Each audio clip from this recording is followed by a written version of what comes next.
एक है तो सेफ है, एक है तो ये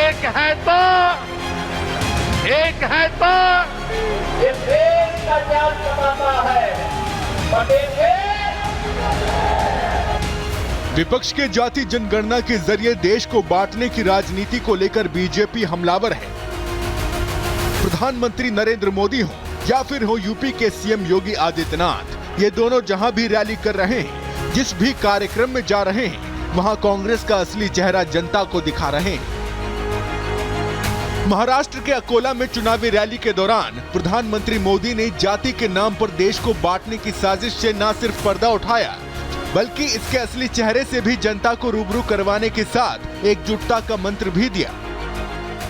कांग्रेस द्वारा एक जाति को दूसरी जाति से लड़ाने का खतरनाक खेल खेला जा रहा है, और ये खेल इसलिए खेला जा रहा है क्योंकि कांग्रेस कभी दलितों, पिछड़ों, आदिवासियों को आगे बढ़ते नहीं देख सकती। यही कांग्रेस का इतिहास है। वहीं अलीगढ़ में चुनावी जनसभा के दौरान सीएम योगी आदित्यनाथ ने एक बार फिर से एकजुटता वाला नारा दोहराया, इतिहास की गवाही देते हुए संगठित रहने में भलाई बताई। बटे थे वो कटे थे, मैं इसीलिए बार बार कहता हूं, ये देश का इतिहास बताता है, बटे थे, एक रहोगे तो नेक रहोगे, एक रहोगे तो सेफ रहोगे। राज्य में होने वाले विधानसभा चुनाव और उपचुनाव को लेकर बयानों की बरसात हो रही है। जहां विपक्ष जाति जनगणना के नाम पर वोट बटोरने में लगा है, तो वहीं बीजेपी ने एकता में भलाई का मास्टर कार्ड खेला है। Bureau report, Republic Bharat. ये संविधान का बार बार अपमान कर रहे हैं। बाबा साहब का संविधान, ये नीले कलर का संविधान है, ये लाल किताब दिखाकर अर्बन नक्सलियों को अपने ओर आकृष्ट करने का प्रयास कर रहे हैं। बीजेपी कांग्रेस पर एक बार फिर से हमलावर है और इस बार कांग्रेस पर बड़े सवाल उसी संविधान की किताब को लेकर खड़े किए जा रहे हैं, जिसे राहुल गांधी और कांग्रेस के नेता अक्सर आपको रैलियों में अपनी दिखाते हुए नजर आते हैं। बीजेपी बड़ा दावा कर रही है। बीजेपी का कहना है कि संविधान के नाम पर जिस लाल किताब को बांटा जा रहा है वो संविधान है ही नहीं। फर्जीवाड़े के आरोप बीजेपी कांग्रेस पर लगाती हुई नजर आ रही है, घेरती हुई नजर आ रही है। देखिए,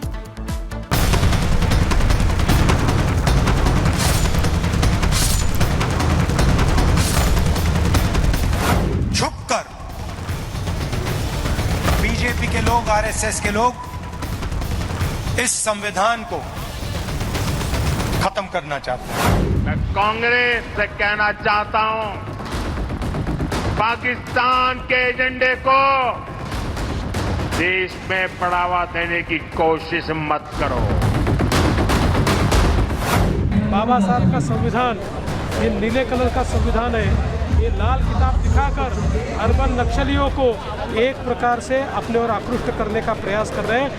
लोकसभा चुनाव में मुंह की खाने के बाद, प्रधानमंत्री बनने का सपना चकनाचूर होने के बाद राहुल गांधी एक बार फिर महाराष्ट्र चुनाव में वही फ्लॉप प्रयोग करने में जुट गए हैं जो उन्होंने लोकसभा चुनाव के दौरान किया था।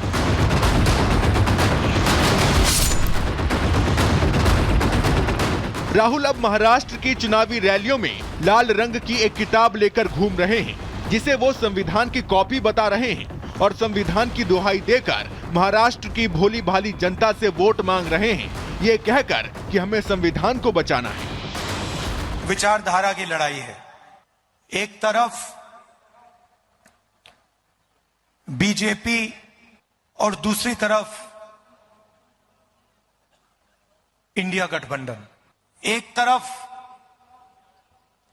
अंबेडकर जी का संविधान और दूसरी तरफ सामने से नहीं, छुपकर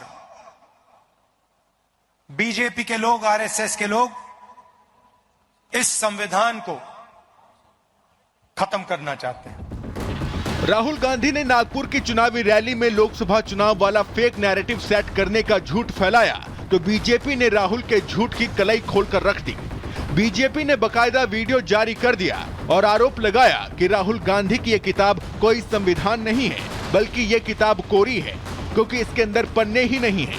वहीं बीजेपी ये भी आरोप लगा रही है कि राहुल गांधी बाबा साहब का अपमान कर रहे हैं क्योंकि बाबा साहब का संविधान नीला था तो राहुल लाल संविधान कहां से लाकर दिखा रहे हैं।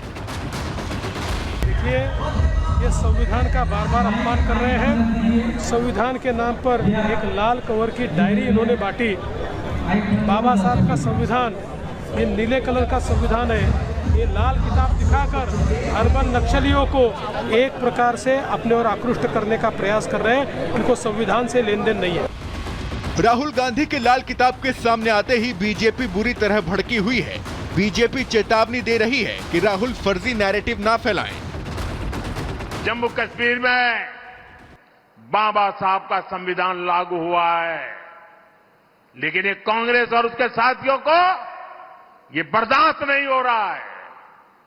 मैं कांग्रेस और यहां अघाड़ी वाले लोगों से कहना चाहता हूं, पाकिस्तान के एजेंडे को देश में बढ़ावा देने की कोशिश मत करो।